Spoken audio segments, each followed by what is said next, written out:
সিঙ্গাপুরের যে প্রতিনিধি দলটি আসার কথা ছিল তারা কিন্তু ঠিক যথা টাইমেই এখানে এসে পৌঁছেছে এবং তারা ভিতরে বার্ন ইনস্টিটিউটের চিকিৎসকদের সঙ্গে বৈঠক করছে।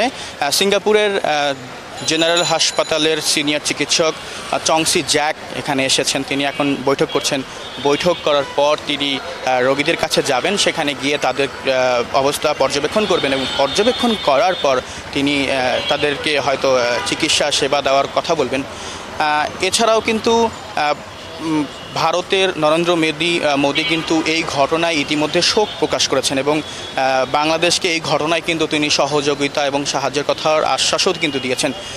আজকে কিন্তু হাই কমিশন থেকে কিন্তু একটি বিষয় নিশ্চিত করা হয়েছে, ভারতের হাই কমিশন থেকে।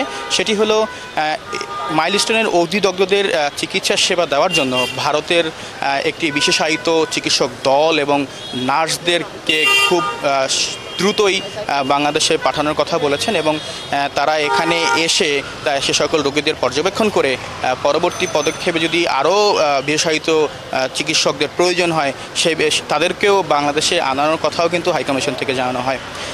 এছাড়াও যদি আপনাকে বলি, সকালেও আমি এই বিষয়টি জানিয়েছি যে আসলে গতকাল রাতে এক আহত শিশু সে মারা গিয়েছে, তবে রাতে কিন্তু আরও একজন শিশু এই হসপিটালে কিন্তু এসে ভর্তিও হয়েছে।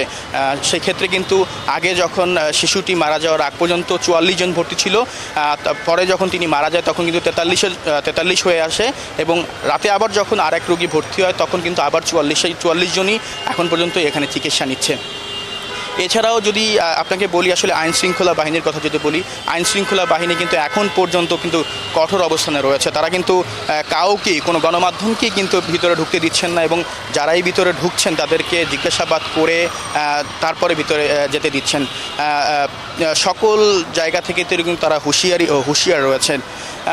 এই ছিল আমার কাছে বার্ন ইনস্টিটিউট থেকে সর্বশেষ খবর।